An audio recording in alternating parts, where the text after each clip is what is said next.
Part 2. The Rise of the Wolf. Chapter 9. Blood at the Gates. Anatolia was not a land, it was a wound. Small beyliks clawed at one another like starving dogs.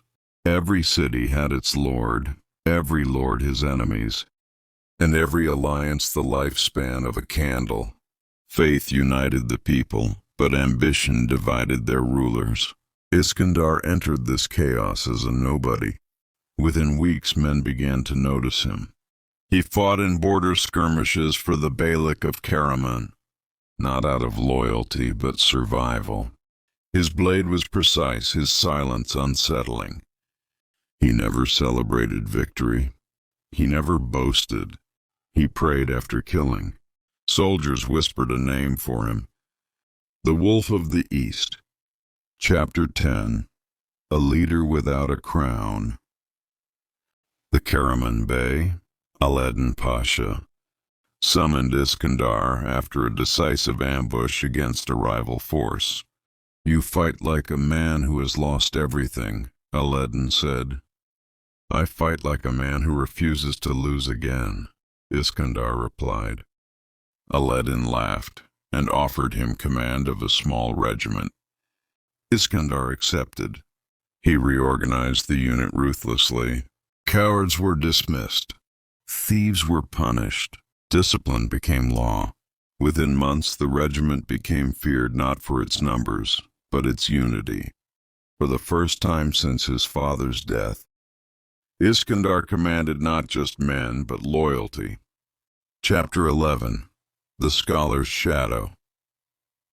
Sheikh Umar reappeared one winter night. Older, weaker, still dangerous. "You are becoming what the world needs," Umar said, "or what it fears." "Both," Iskandar answered. Umar warned him of a greater game unfolding. To the west, the Ottoman Sultan Murad Seku consolidated power. To the east, Timur's shadow still haunted memory. Between them, ambitious men sharpened knives. "You stand at the crossroads," Umar said. "Choose carefully whom you serve or whom you replace." Chapter 12. The First Siege. The city of Akshahir rebelled against Karaman rule. Alaeddin Pasha ordered a siege. Iskandar advised patience. The Bey demanded blood. So blood came. When the walls finally fell, Iskandar led the assault. He breached the gate personally, cutting down defenders with controlled fury. Yet inside the city, when soldiers began slaughtering civilians, Iskandar intervened. He executed 2 of his own men publicly. "This city submits," he declared. "We are not butchers." The people of Akshahir remembered that day. So did Alaeddin Pasha with suspicion. Chapter 13. Poisoned Loyalty. Power attracts envy faster than gold. Karaman nobles accused Iskandar of ambition beyond his station. Rumors reached the Bey's ears: fabricated letters, false witnesses, quiet lies. One night Iskandar was summoned privately. Wine was poured. Words were exchanged. Then pain exploded in his chest. Poison. Iskandar collapsed, vision blurring. As darkness closed in, he heard Alaeddin's voice: "You are too dangerous to keep." Chapter 14. The Woman of the Crescent. Iskandar did not die. He awoke in a mountain village, lungs burning, body weak. A woman sat beside him, calm, veiled, intelligent. Zara bint Farouk, daughter of a traveling physician. She had recognized the poison, treated him in secret, risked death for a stranger. "Why?" Iskandar asked weakly. "Because Allah does not save men without purpose," she replied.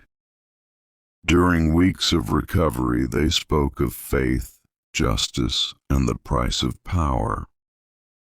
Zara saw through Iskandar's armor. "You fear becoming a tyrant," she said.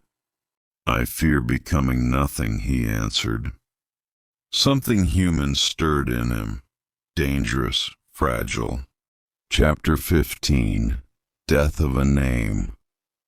When Iskandar returned secretly to Karaman lands, he found himself declared dead. Alaeddin Pasha had announced it publicly. Iskandar smiled. "Then I am free," he said. He gathered men who had served under him, survivors, outcasts, believers, warriors loyal not to a banner but a man. They swore an oath beneath the open sky. No throne, no lord, no betrayal, only purpose. Chapter 16. The Wolf's Banner. Iskandar adopted a new symbol, a black wolf beneath a silver crescent.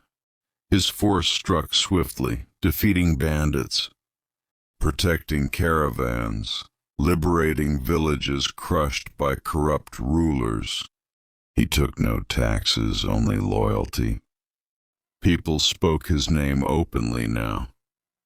Some called him a hero, others called him a threat. Ottoman spies took notice. Chapter 17. Meeting the Empire. An Ottoman envoy arrived under white flag. The message was clear. Sultan Murad II wished to meet the wolf. Iskandar knew refusal meant war. Acceptance meant submission or something worse. He went. In Edirne, Iskandar stood before the Sultan. Murad was calm, intelligent, dangerous in a quiet way. "You could serve the empire," Murad said, "or be crushed by it." Iskandar met his gaze. "Empires rise by recognizing strength," he replied, "not by fearing it." Silence followed. Then Murad smiled. Chapter 18. The Offer That Changes Fate. Murad offered Iskandar a command within the Ottoman army, not as a noble, not as a prince, but as a weapon. "Prove your loyalty," the Sultan said, "and history will remember you." Sheikh Umar's warning echoed in Iskan.